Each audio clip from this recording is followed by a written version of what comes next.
राजस्थान की हर खबर देखते रहिए डीपीके न्यूज पर।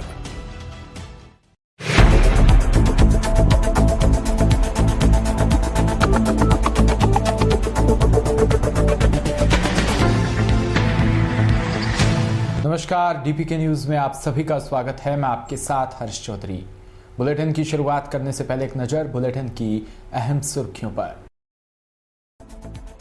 मंत्री राजेंद्र यादव की फैक्ट्री, घर पर इनकम टैक्स की raid, mid day meal supply से जुड़ा मामला।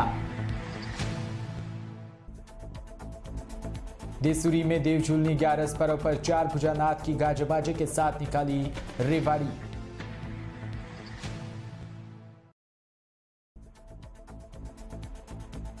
जोधपुर में ज्वेलर के साथ ठगी का मामला आया सामने, धोखे से किए पैसे ट्रांसफर। और खबरें विस्तार से। इनकम टैक्स डिपार्टमेंट ने आज सुबह देश के 4 राज्यों में एक साथ छापेमारी की। राजस्थान सहित दिल्ली, उत्तराखंड और महाराष्ट्र में विभाग ने रेड की है। मिड डे मील की सप्लाई में गड़बड़ी को लेकर इस छापेमारी में विभाग के हाथ राजस्थान के गृह राज्य मंत्री यादव तक भी पहुंचे हैं। मंत्री और उनके रिश्तेदारों के यहां सुबह से ही टीमें सर्च कर रही है। छापों को लेकर यादव ने कहा कि हमारा मिड डे मील से कोई लेना देना नहीं। मंत्री और उनके रिश्तेदारों की कंपनी की कोटपुतली स्थित राजस्थान फ्लेक्सिबल पैकिंग फैक्ट्री सहित अन्य ठिकानों पर भी कार्रवाई चल रही है। गृह राज्य मंत्री राजेंद्र यादव इस कंपनी के डायरेक्टर है। कंपनी के प्रबंधक मधुर यादव है। मधुर यादव राज्य मंत्री राजेंद्र यादव का बड़ा बेटा है। यादव और उनके रिश्तेदारों के 50 से ज्यादा ठिकानों पर विभाग के अधिकारियों के साथ बड़ी संख्या में सीआरपीएफ के जवान भी मुस्तैद है। बुधवार सुबह करीब 5:30 बजे विभाग की टीमें मंत्री के जयपुर और कोटपुतली के ठिकानों पर पहुंची। यादव कोटपुतली से विधायक है। यहां उनकी रिश्तेदार की एक फैक्ट्री पर भी छापा मारा गया है। अलवर से खबर, जहां पंचायत समिति मालाखेड़ा सहित पूरे जिले भर में बारिश की बेरुखी के कारण खरीफ की मुख्य फसल बाजरा सूखने की कगार पर है, जिससे किसानों की मुश्किलें बढ़ती नजर आ रही है। इस बार खरीफ की फसल जुलाई में संपन्न हो गई थी। तभी से लगातार बारिश होने की वजह से किसानों के चेहरे खिले हुए थे, लेकिन अचानक बारिश की विदाई के साथ ही किसानों की परेशानियां भी बढ़ती नजर आ रही है। बाजरे के साथ पौधे सूखने की वजह से लगातार गिर रहे हैं और दीमक का प्रकोप भी बढ़ता जा रहा है। बाजरे के साथ साथ प्याज की फसल भी नुकसान की आशंका जताई जा रही है। नमस्कार, डीपीके न्यूज में आपका बहुत बहुत स्वागत है। इस वक्त हम हैं उपखंड क्षेत्र मालाखेड़ा की ग्राम पंचायत चौमो के मुख्य रास्ते पर। आज हम यहां पर ग्राउंड जीरो पर जो बाजरे की फसल है, या ये कहूं कि जो खरीफ की मुख्य फसल बाजरा कही जाती है, आज बारिश की बेरुखी के कारण सूखने की नौबत आ गई है। जी हाँ, लगातार जब से बारिश यहाँ पर बाजरे बोए गए थे, जो लगभग जुलाई के 2 या 3 तारीख को यहाँ पर बाजरे की फसल बोई गई थी, उस तारीख से लेकर के आज से 15 दिन पहले तक लगातार बारिश हो रही थी।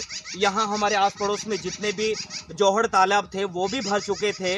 लगातार बारिश हो रही थी। बारिश की वजह से जो यहाँ पर फसल है पूरी तरीके से लहला रही थी, लेकिन अचानक बारिश की बेरुखी के कारण एक बारिश ने यहाँ के क्षेत्र को अलविदा कह दिया, और उसकी वजह से लगातार यहाँ पर आप लोग देख सकते हैं कि जो बाजरे की फसल है वो अब सूखने के कगार पर है।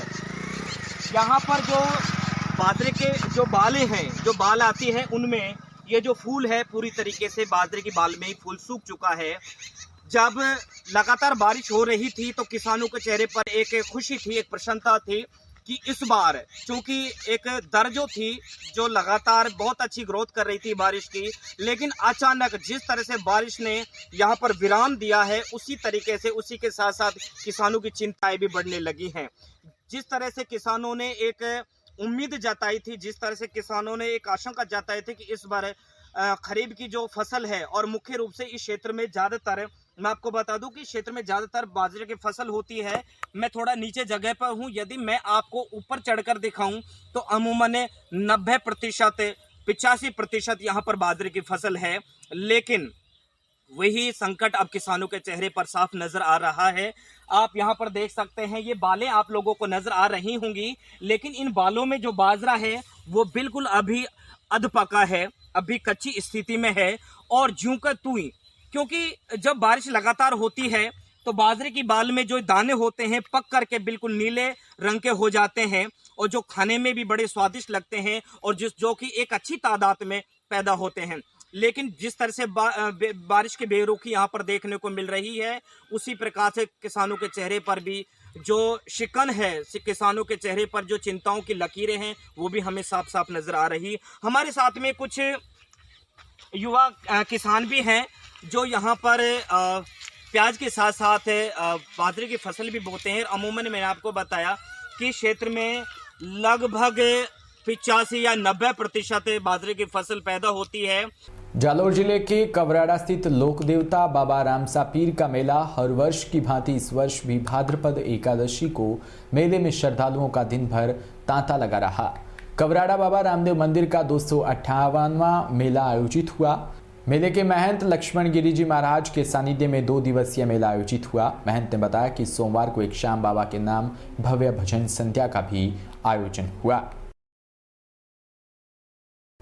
देवनगरी सिरोही का सबसे पुराना गरबा कार्यक्रम के आयोजक जगदम्बे नवयुवक मंडल राम झरोखा के तत्वाधान में इस बार स्थापना के 50 साल पर शारदीय नवरात्र में स्वर्ण जयंती वर्ष के रूप में विराट आयोजन किया जा रहा है, जिसको लेकर भव्य तैयारियां शुरू की गई। मंडल के मुख्य संरक्षक सुरेश संगरवशी ने एक निजी होटल में पत्रकार वार्ता कर आयोजन की जानकारी देते हुए बताया कि देवनगरी के समस्त हिंदू समाज के सहयोग से नगर का मुख्य नवरात्रि महोत्सव आयोजक मंडल अपनी 50 वर्ष की अनवरत यात्रा पूरी कर रहा है।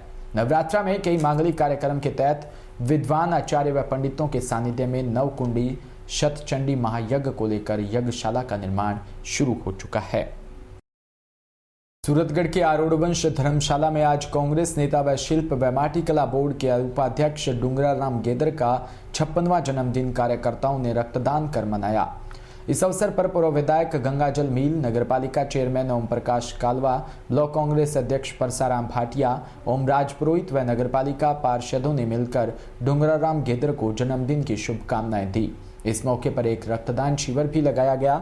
शिविर में गांवों के अनेक ग्रामीणों सहित पूर्व सरपंचों ने भी रक्तदान किया।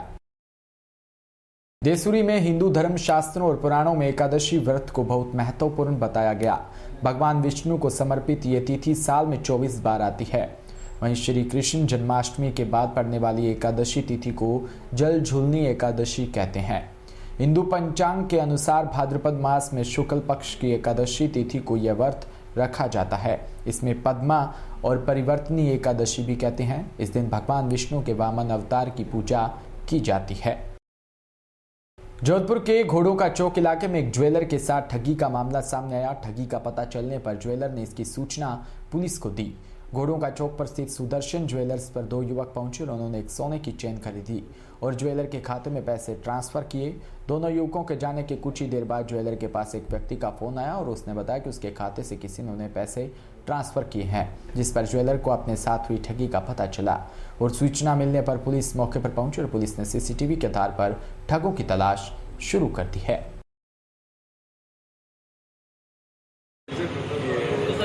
आज अभी घोड़ा का चौक सुदर्शन ज्वेलर्स के यहाँ पे कोई 2 व्यक्ति आए और यहाँ से सोने की चेन खरीदी और उसका पेमेंट किसी दूसरे व्यक्ति के खाते से करके और वो निकल गए। उसके बाद में इनके पास में जिसके खाते से पैसे गए थे उनका फोन आया कि मेरा अकाउंट से आपके खाते में पैसे ट्रांसफर हुए, किसने किए हैं। तब इनको पता चला कि हमारे साथ ठगी होगी, जिस पर उन्होंने टेलीफोन किया। हम मौके पर आए, जांच कर रहे हैं आगे क्या स्थिति। जालौर जिले के उम्मेदपुर डिस्कॉम परिसर में किसान आज धरने पर बैठे हैं। अपनी मांगों को लेकर धरना प्रदर्शन कर रहे हैं। कुछ दिन पहले उम्मेदपुर डिस्कॉम के आईएन अशोक मेघवाल को विभाग ने एपीओ किया था। उसको बहाल करने को लेकर उच्च अधिकारियों को ज्ञापन दिया, पर विभाग द्वारा अशोक मेघवाल को बहाल नहीं किया गया। इसको लेकर उम्मेदपुर डिस्कॉम क्षेत्र के किसान अनिश्चितकालीन धरने पर बैठे हैं। जालौर जिले के हरजी कस्बे में चौधरी समाज के 140, घांची समाज के 7, लाहौर समाज की 1 महिलाओं ने समुद्र मंथन की रस्म निभाई। इस दौरान महिलाएं अपने पारंपरिक वेशभूषा में गाजे बाजे के साथ सज धज कर घर से रवाना होकर तालाब पर पहुंचे, जहां पर पंडितों के वैदिक मंत्रोच्चार के साथ भाई ने अपनी बहन को व बहन ने अपने भाई को जल पिलाया। भाई ने अपनी बहन को चुनरी उड़ाकर रस्म का पालन किया। उसके बाद महिलाएं ढोल की थाप पर थिरकती व नाचती नजर आई। पिडावा में हर वर्ष की भांति इस वर्ष भी जल झूलनी एकादशी डोल यात्रा महोत्सव बड़ी धूमधाम से मनाया गया। सुबह 12 बजे हनुमान धर्मशाला में समाज अध्यक्ष बापूलाल विश्वकर्मा का और अन्य समाज के पदाधिकारियों का समाज के गणमान्य लोगों द्वारा स्वागत किया। उसके बाद श्री पद्मानाथ स्वामी बड़ा मंदिर में आरती के बाद शोभा यात्रा शुरू हुई, जहां हजारों की संख्या में श्रद्धालु भगवान के जुलूस में भगवान के जयकारों के साथ चल रहे थे। झालावाड़ में राजस्थान राज्य नर्सेज एसोसिएशन एकीकृत झालावाड़ द्वारा जिले के मुख्य चिकित्सा व स्वास्थ्य अधिकारी डॉक्टर GM सैयद साहब को नर्सेज के लंबित मांग पत्र पर शीघ्र कार्रवाई करवाने के क्रम में ज्ञापन दिया। संगठन के जिला अध्यक्ष ललित गुर्जर ने बताया कि मांग पत्र में जिले में आमजन को सुलभ चिकित्सा सुविधा उपलब्ध करवाने के लिए ग्रामीण चिकित्सा संस्थाओं से पूर्व में विलोपित हुए नर्सिंग ऑफिसर के पदों का पुनः सृजन करवाते हुए जनसंख्या के अनुपात में नर्सिंग ऑफिसर के नए पदों के सृजन के लिए प्रस्ताव बनाकर निदेशालय भिजवाने व चिकित्सक की अनुपस्थिति में नर्सेज को आपातकालीन दवाइयों व इलाज के लिए और रीट एग्जाम 22 में सेवाएं देने वाले नर्सेज कार्मिकों को मानदेय का भुगतान करने सहित विभिन्न मांगों को लेकर एक ज्ञापन दिया। इसी के साथ बुलेटिन में इतना ही। नमस्कार।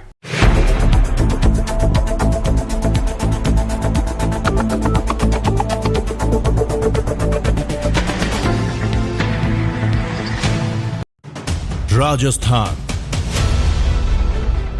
समृद्ध विरासत है इसकी शान, रंग बिरंगी पहचान। अलवर से लेकर जैसलमेर तक, श्री गंगानगर से लेकर प्रतापगढ़ तक, संपूर्ण राजस्थान को कवर करते हैं हम। राजस्थान की हर खबर देखते रहिए DPK न्यूज पर। राजस्थान समृद्ध विरासत है इसकी शान, रंग बिरंगी पहचान। अलवर से लेकर जैसलमेर तक, श्री गंगानगर से लेकर प्रतापगढ़ तक, संपूर्ण राजस्थान को कवर करते हैं हम। राजस्थान की हर खबर देखते रहिए DPK न्यूज पर।